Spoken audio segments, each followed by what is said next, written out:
আসসালামু আলাইকুম। আজকে আমি নতুন একটি ভিডিও নিয়ে আপনাদের মধ্যে হাজির হলাম। আজকে নতুন একটি পদ্ধতিতে কিছু বীজ আমি রোপণ করব। বীজগুলো হচ্ছে যে আমাদের এলাকায় এগুলাকে আমরা উদিয়া বা তিতাকলা বলে থাকি। তো আপনারা কোন এলাকায় কী নামে ডাকেন অবশ্যই জানাতে পারেন।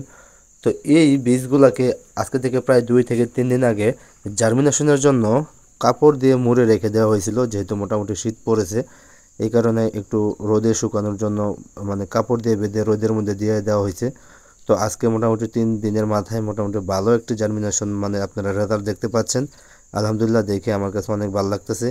তো আমি এগুলাকে নিয়ে চলে আসলাম আমি যে জায়গায় লাগাবো ক্ষেত, ওই ক্ষেতে। আমি এই ক্ষেতের ভিডিও আপনাদেরকে আগেও দেখেছি, যে এই জায়গায় আমি কিছু পরিমাণ লাউ চারা লাগিয়েছিলাম। তো এই পাশটাতে আমি চিন্তা ভাবনা করতেছি যে এই জায়গায় এই উদিয়া বীজগুলো রোপণ করব। তো এখানে আমি নতুন একটি পদ্ধতি বা নতুন একটি টেকনিক অ্যাপ্লাই করতে যাচ্ছি, যে এই পাশে যে ছোট ছোট কচুরিপানার যে ফেনাগুলো আছে, এগুলো দিয়েই শুধুমাত্র আমি এই চারাগুলো মানে উঠাতে চাই, কোনো ধরনের মাটি ছাড়াই।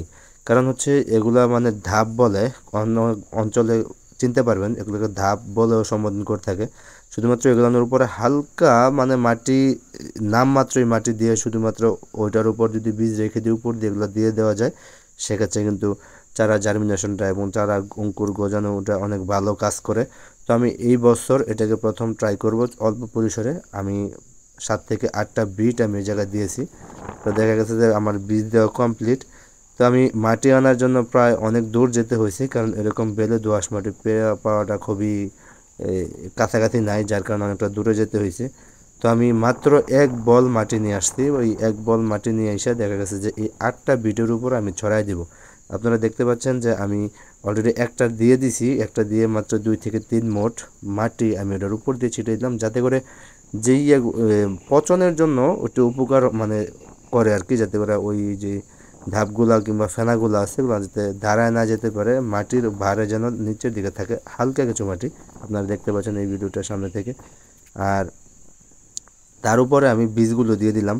এই বীজগুলো দিয়ে দিয়ে তার উপরে দেখা গেছে যে এই ধাপের কিংবা এই ফেনার যে নিচের যে পচা অংশ যে জায়গায় রাখছিল, নিচে একবারে হাত দিলে কাদামাটির মতো হয়, যে আমি এখান থেকে নিয়ে আসতেছি, আপনারা দেখতে পাচ্ছেন যে একবারে যে পচা পচা টাইপের, এগুলো আমি উপর দিয়ে দিলাম। তো এখন একটু বেশি ভারী করে দিতেছি, কারণ এটার চারাটা লাগানোর পর আমি এখান থেকে চলে যাব, প্রায় 7 দিন পরে আসবো, কারণ 7 দিন আমার ঢাকাতে থাকতে হবে। কারণ এই বাসা থেকে এই জায়গার দূরত্বটা এতটুকু দূরত্ব যে বাসা থেকে এসে কেউ পানি দিবে, মেনটেন করবে, তা আসলে সম্ভব না। তো আমি পানিটাও একবার দিয়ে যাচ্ছি আর কি, যার কারণে আর পানি না দেওয়া লাগে। তো পরবর্তী ভিডিও আপনাদেরকে দেখানোর চেষ্টা করব যে আসলে এটা জার্মিনেশন রেটটা কীরকম হয়েছে এবং কত পার্সেন্ট বীজ এই জায়গা থেকে উঠছে, এবং এটা শুরু থেকে শেষ পর্যন্ত আপনাদের আপডেট দেওয়ার চেষ্টা করব। আমি পাশাপাশি যেরকম অন্যান্য ভিডিওগুলো দেখাই, তো এটা একটু অন্যরকম টাইপের ভিডিও আমি আপনাদেরকে করে দেখাচ্ছি, কারণ হচ্ছে এই জায়গায় মাটিবিহীন সম্পূর্ণ আমি কিন্তু চারাগুলো উঠাইতেছি। তো পরবর্তী প্ল্যানিং হচ্ছে মাটি যখন দিব তখন চারাগুলো যেটু বড় হবে, তখন মাটি ওই তার গোড়ায় গোড়ায় মাটি দিয়ে দিব। এই ভিডিওগুলো আপনারা দেখে থাকবেন পরবর্তীতে। তো সবাই দোয়া করবেন যাতে করে ভালোভাবে এই চারাগুলো বেড়ে উঠতে পারে। সবাই আমার জন্য দোয়া করবেন, আপনাদের জন্য থাকলো শুভকামনা। আজকে এই পর্যন্তই, সবাই ভালো থাকুন, সুস্থ থাকুন। আসসালামু আলাইকুম।